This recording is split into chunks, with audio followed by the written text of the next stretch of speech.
అవసరమైనటువంటి తాగునీరు కానీ లేదు ఆరోగ్యకరమైన జీవన విధానాన్ని అవలంబించడానికి ఏదైతే ప్రధానంగా ముఖ్యంగా త్రాగే పాలు కానీ ఈ రెండు ప్రతి ఒక్కరికి అవసరమైన పరిస్థితి. కానీ వాళ్ళు ఈ రాష్ట్రంలో పరిస్థితి ఎలా ఉందంటే ఈ రెండు తాగితే ప్రాణాంతకమైన పరిస్థితి ఉన్నాయి. ముఖ్యంగా తాగునీరు కానీ లేదు ఈ రాష్ట్రంలో పాలు కానీ. కారణం ఓ పక్క తాగునీరు కలుషితం, ఓ పక్క వచ్చి కల్తీ పాలు. మీ అందరికీ తెలుసు ఇటీవలనే రాజమండ్రిలో సుమారుగా కల్తీ పాలు తాగి 7 చిల్ల ప్రమాదంలో ప్రాణాలు కోల్పోయారు. ఇంకా సుమారుగా 10 సంఖ్యలో ఇంకా ప్రాణాలతో కొట్టుమిట్టాడుతూ ఉన్నారు. ఇక త్రాగునీరుకి వచ్చేసరికి ఎక్కడైనా కలుషితమే. మీ అందరికీ తెలుసు ఇవాళ గౌరవ ముఖ్యమంత్రి గారు ఇవాళ జిల్లాకు వస్తున్నారు, విజయనగరం జిల్లాకి. వారికి మీ ద్వారా తెలియజేస్తూ ఉన్నాం, ఈ జిల్లాలో ఈ ప్రభుత్వం ఏర్పడిన తర్వాత ముఖ్యంగా మీకు తెలుసు డయేరియాతో గొర్రెల మండలంలో గొర్రెల్లో సుమారు గ్రామంలో 11 మంది ప్రాణాలు కోల్పోయారు కేవలం డయేరియాతో. సాక్షాత్తు ఉప ముఖ్యమంత్రి గారు వచ్చారు, పర్యవేక్షణ చేశారు. కానీ ఆ కార్యక్రమం ఆ నీరు కలుస్తూనే చర్యలు ఎక్కడా కూడా ప్రభుత్వ యంత్రాంగం నుంచి కానీ ప్రజాప్రతినిధుల నుంచి కానీ ఎక్కడా కూడా ప్రజలకి ఒక భరోసా దొరకడం లేదు. మరి ఇటీవల కాలంగా నిన్న మొన్నటి రోజుల్లో మీ అందరికీ తెలుసు కురుబాం గిరిజనాశ్రమం పాఠశాలలో కేవలం నీరు కలుషితమై 4 ప్రాణాలు కోల్పోయారు. సుమారు 200 పై మంది చిలుకైన బాలికలు ఆ రోజు విజయనగరం కేజీహెచ్కి తరలించాం, విశాఖపట్నం కేజీహెచ్కి తరలించాం. సాక్షాత్తు ఆనాడు ప్రధాన ప్రతిపక్ష పార్టీ మాజీ ముఖ్యమంత్రి జగన్మోహన్ రెడ్డి గారు స్వయంగా పర్యవేక్షించారు కేజీహెచ్కి వచ్చి. దీని మీద ఎస్టీ కమిషన్ ఫిర్యాదు చేశాం, హ్యూమన్ రైట్ కమిషన్స్ ఫిర్యాదు చేశాం. కానీ ఈ ప్రభుత్వంలో చలనం లేదు.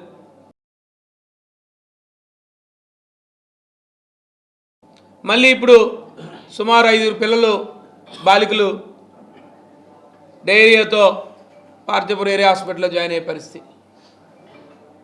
ఇంకా కొంతమంది విద్యార్థులు ఇంకా అస్వస్థకు గురయ్యారు. మరి ఇటీవల కాలంగా శ్రీకాకుళంలో చూసాం, శ్రీకాకుళంలో డయేరియాతో కొన్ని మరణాలు సంభవించాయి. అక్కడ చూసినా అంటే ఈ రాష్ట్రంలో ఎక్కడా కూడా సంఘటనలు సంభవించిన తర్వాత ప్రభుత్వం చర్యలు ఎక్కడా కూడా కనపడతాలే. అసలు ప్రభుత్వ యంత్రాంగం పూర్తిగా నిర్వీర్యమైపోయింది. ప్రభుత్వం ఎక్కడా కూడా ప్రభుత్వ యంత్రాంగం పనిచేస్తున్న దాఖలాలు లేవు. ఇక ప్రజాప్రతినిధుల సంగతి చెప్పాల్సిన అవసరం లేదు. గిరిజన పాఠశాల మీ అందరికీ తెలుసు, ఆ రోజు పెద్ద పెద్ద మాటలు చెప్పారు, ఇన్ఛార్జ్ మంత్రివారు చెప్పారు, గిరిజన శాఖ మంత్రుల వారు చెప్పారు, వారే స్వయంగా చెప్పేవారు నాకు జ్వరం వచ్చింది నేనెవరో చెప్పుకోవాలనే పరిస్థితి ప్రభుత్వంలో ఉంది. ఇవాళ వారు వెళ్ళి ఆనాడు గిరిజన బాలికలు చనిపోతే లేదు వారి ఇంటికి వెళ్ళి చనిపోయారని చెప్పారు తప్ప కనీసం ఆ మరణాల పట్ల ఎక్కడ ప్రభుత్వం లాదుకునే పరిస్థితి కూడా చేయలే. ఒక ప్రధాన ప్రతిపక్షంగా మా బాధ్యతగా ఆ రోజు కుటుంబాలను ఆర్థికంగా ఆదుకున్నాం, లేదు గొర్రెల్లో జరిగిన ప్రాణాలను ఆర్థికంగా ఆదుకున్నాం. ఈ ప్రభుత్వాన్ని డిమాండ్ చేశాం. గొర్రెల్లో జరిగిన పరిస్థితులన్నీ కూడా ఆ రోజు ఈ రాష్ట్రంలో ఉన్న రాష్ట్రంలో దేశంలో ప్రతి ఒక్కరికి వివరించాం. ఈ రాష్ట్రంలో ఆరోగ్య పరిస్థితులు ఎలా ఉన్నాయని చెప్పి. ఆరోగ్య వ్యవస్థ నిర్వీర్యం చేశారు. సామాన్యుడు కానీ పేదవాడు కానీ ఇవాళ ప్రాణాలు కాపాడుకునే పరిస్థితి ఉంది. ఎక్కడికక్కడ ప్రైమరీ హెల్త్ సెంటర్లు ఆరోగ్య వ్యవస్థ నిర్వీర్యం అయిపోయింది.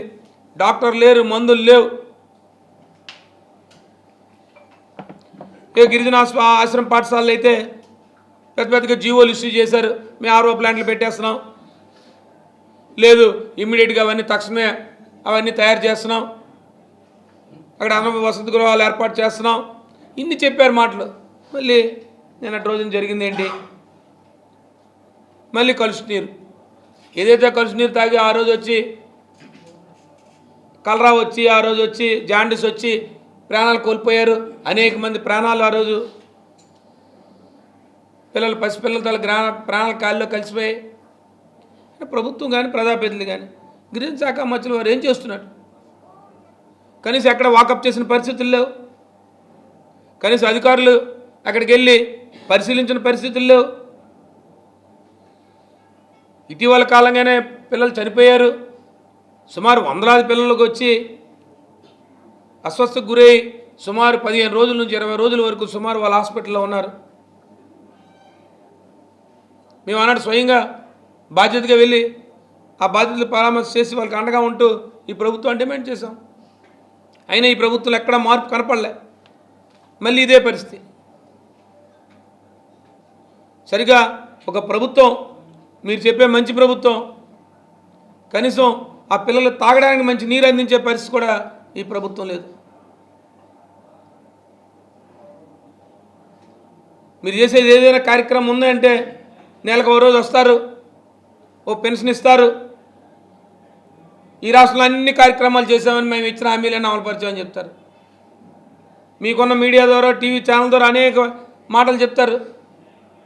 కానీ క్షేత్రస్థాయిలో చూస్తే ఏమి లేవు, చర్యలు లేవు, దానికి తగ్గ ఏర్పాట్లు లేవు, ప్రభుత్వం నుంచి నిధులు రావు, ప్రజాప్రతినిధులు వచ్చి ఆడవిడుపుల్లో ఉంటారు. ఉన్నది మాకే అభ్యంతరం కాదు, కానీ బాధ్యతగా మీకు ఓటేసి మిమ్మల్ని అందరం ఎక్కించినందుకు ఇవాళ పసిపిల్లల పెరాలు కానీ ఇవాళ గాలిలో కలిసిపోయే పరిస్థితి తీసుకొచ్చారు.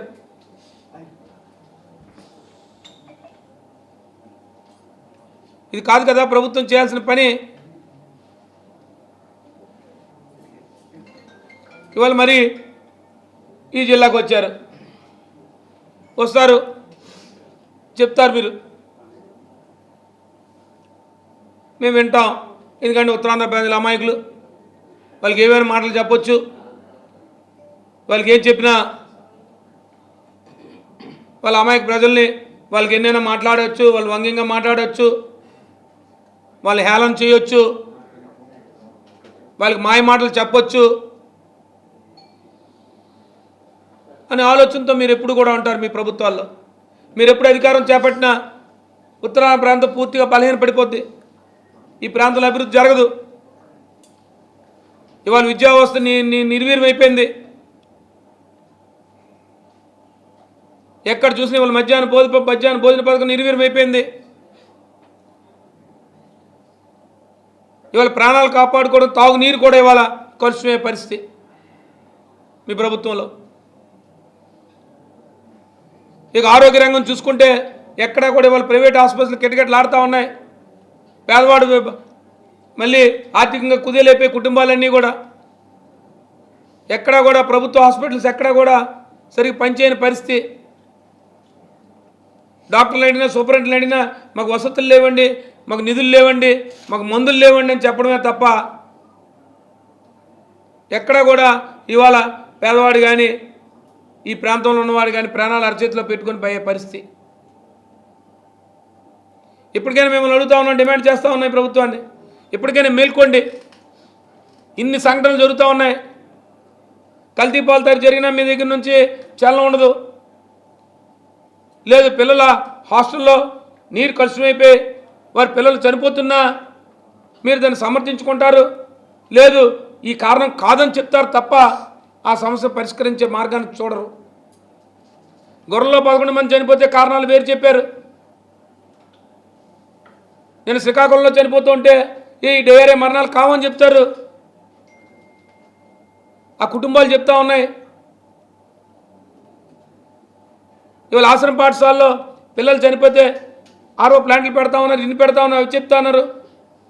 కేవలం గిరిజన శాఖ మంత్రులు వారు వెళ్ళి పర్యటించారు.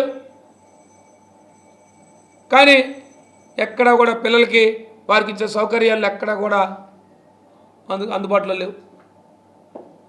ఇది ఈ ప్రభుత్వంలో పరిస్థితి. నేను ముఖ్యమంత్రి గారు కోరుతా ఉన్నాను, వాళ్ళ జిల్లాకు రాగానే మీరు సమీక్ష చేయండి, మొట్టమొదటిగా చేయండి. గిరిజన పిల్లలంటే ఎందుకు ఇంత తెలుసు మీకు? ఉత్తరాంధ్ర ప్రాంతం అంటే ఎందుకు మీకు ఇంత తెలుసు? ఈ ప్రాంతం వెనుకబడతానని మీరు ఎందుకు అలుసుగా మాట్లాడతారు? ఇంత జరుగుతున్న ఈ ప్రాంతంలో ప్రజాప్రతినిధులు ఎక్కడున్నారు? అధికార యంత్రాంగం ఏమవుతుంది? తక్షణ సమీక్ష చేయండి. ఇప్పటికైనా ప్రాణాలు భరోసా కల్పించండి. ఆ పిల్లలకు భరోసా రానివ్వండి. గత కాలంలో జగన్మోహన్ రెడ్డి నాయకత్వంలో మేము నాడు నేడు ద్వారా పిల్లల విద్య కోసం లేదా వైద్యం కోసం అనేక సంస్కరణలు తీసుకొచ్చాం.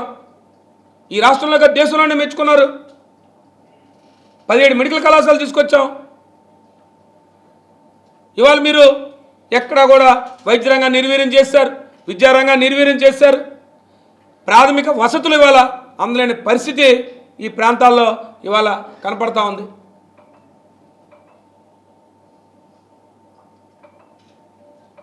మీరు ఇచ్చిన హామీల గురించి మేము అడిగే పరిస్థితి లేదు. ఇంకా చాలా సమయం ఉంది మీరు అంటారు. ఇంకా మేము సమయం కోసం చూస్తున్నాం. ఈ ప్రభుత్వం ఏర్పడే సుమారుగా 22-23 నెలలు అవుతుంది. సుమారుగా దగ్గరగా 2 సంవత్సరాలు కావస్తుంది. ఇంకా మీకు 2.5 సంవత్సరాల సమయం ఉంది. మీరు ఇచ్చిన హామీల గురించి మేము మాట్లాడలేదు. ఎందుకంటే ప్రజలకు ఇప్పటికీ అర్థమైంది మీరు ఏమి ఇచ్చిన హామీలు ఏమో అమలు కాలేదని. మీరు అది ఎన్నికల సమయాల్లో వచ్చినప్పుడు చెప్పారు. ఇవాళ మీరు చీపురు ప్రాంతానికి వచ్చారు. ఆ ప్రాంతంలో మీరు అనేక హామీలు చెప్పారు. ఇవాళ ఒక్క హామీ కూడా అమలు కాని పరిస్థితి. ఇవాళ ఒక్క అమలు కాలేదు. నీటిపారుదల రంగంలో మీరు ఒక్క బడ్జెట్లో ఇవాళ పేరుకి మాత్రం 1000 కోట్లు చూపిస్తారు. ఈ ఉత్తరాంధ్ర ప్రాంతంలో ఒక్క సాగునీటి రంగం మీద ఒక్క రూపాయి కూడా మీరు ఖర్చు పెట్టలేదు గతంలో. ఏదైనా ఆనాడు కీర్తిశేషులు రాజశేఖర రెడ్డి గారి హయాంలో కానివ్వండి, లేదు మా నాయకుడు జగన్మోహన్ రెడ్డి నాయకత్వంలో తప్ప ఇవాళ ఒక్క రూపాయి కూడా ఖర్చు పెట్టలేని పరిస్థితి తోటపల్లి మీద కాదు, లేదు ఈ ప్రాంతంలో ఉన్న సాగునీటి రంగం మీద కానీ ఏ ప్రాజెక్ట్ తీసుకున్నా. కానీ మీరు ఒకటి చెప్తారు, నేనే శంకుస్థాపన చేశాను, నేనే ప్రారంభోత్సవం చేశానని. ఈ 2 మధ్యలో జరిగే దాని గురించి ఎప్పుడు మాట్లాడరు మీరు.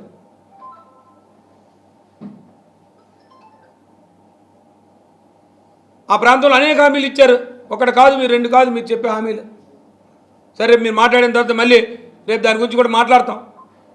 ఇవాళ మేము గౌరవ ముఖ్యమంత్రి గారు కోరుతా ఉన్నాను, తక్షణమే దీని మీద మీరు ఇవాళ జిల్లాకు వస్తున్నారు కాబట్టి రివ్యూ చేయండి. ఆ గిరిజన పిల్లలకి భరోసా కల్పించండి. లేదు ఈ జిల్లాలో ఉన్న ప్రజలకి ఈ జిల్లాలో త్రాగునీరు ఒక కలుషితమైనది కాదు అని భరోసా కల్పించండి. మీ ప్రజాప్రతినిధులు ఎక్కడా కనపడతలేదు.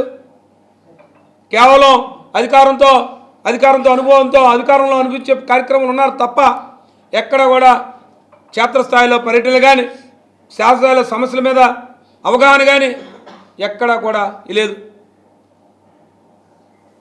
ఏం జరుగుతుందిరా అంటే ఎంతసేపు భూములను 22 తీసుకుందామా, ఎంతసేపు ఎంత ఉన్న సమయంలో ఎంత దోచుకునే కార్యక్రమాలు చేద్దామా అనే ఆలోచనలో ఉన్నారు తప్ప ఎక్కడా కూడా ప్రజలకు ఉపకారమైన పనులు కానీ లేదా ప్రజలు జరుగుతున్న ఇబ్బందులు కానీ ఎక్కడా కూడా పరీక్షించే దిశగా ఎక్కడా లేదు. ఇక రైతాంగం మాట గురించి చెప్తే ఇక దాని గురించి చెప్పాల్సిన అవసరం లేదు. రైతులు అంతా దీనావస్థితిలో ఉన్నారంటే చివరిగా చెప్తాను ముఖ్యమంత్రి గారికి, మీరు 2400 రూపాయలు ఇచ్చిన ప్రధానమైన పంట వనరులు ఇవాళ రైతాంగానికి మొక్కజొన్న పంట ఇవాళ 1600-1500 రూపాయలకి రైతులకు కొనుక్కునే పరిస్థితి. దళారులు మాకు పక్కనే ఉంటారు, మా వ్యవసాయ శాఖ మంత్రులు ఒక్కనాడు కూడా దాని మీద స్పందించరు. అనేక సందర్భాలు చెప్తాం, ప్రభుత్వం నేరుగా కొనండి అని చెప్తాం, కానీ ప్రభుత్వం కొనే పరిస్థితి చేయదు. ఇవాళ 2400 రూపాయలు ఎంఎస్పీ ఇచ్చారు మీరు ఇవాళ రైతులకి, కానీ వాళ్ళు క్షేత్రస్థాయిలో చూస్తే 1500-1600 రూపాయలతో రైతులు కొనుక్కునే పరిస్థితి. పూర్తిగా ఎవరైతే కొనుగోలుదారులు ఉన్నారో వాళ్ళందరూ కూడా ఒక సిండికేట్గా ఏర్పడిపోయి రైతుల్ని దోచుకునే కార్యక్రమం చేస్తారు.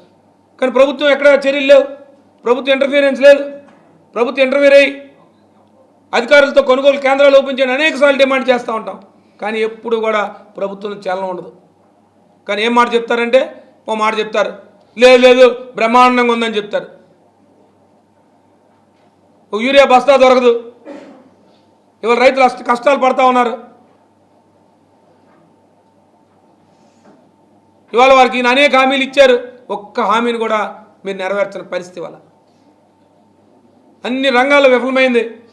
నేను నేరుగా ముఖ్యమంత్రి గారిని కోరుతా ఉన్నాను, తక్షణమే మీ గిరిజన శాఖ మంత్రులు లేరు, వారికి ఆదేశాలు ఇవ్వండి, అధికారులకు ఆదేశాలు ఇవ్వండి. తక్షణమే ఆశ్రమ పాఠశాలకి ఆ బాలికలకి ఒక భరోసా కల్పించండి, వాళ్ళకి స్వచ్ఛమైన తాగునీరు ఇవ్వండి అని చెప్పి మీ ద్వారా కోరుతూ, ఈ జిల్లాలో కానీ ఉత్తరాంధ్ర ప్రాంతంలో కానీ ఎక్కడికక్కడ డయేరియా వ్యాధితో ఇవాళ ప్రాణాలు కోల్పోయే పరిస్థితి వస్తుంది. ఒక మంచి స్వచ్ఛమైన నీరుని తాగడానికి కనీసం అవకాశం కల్పించండి అని చెప్పి మిమ్మల్ని కోరుతా ఉన్నాను.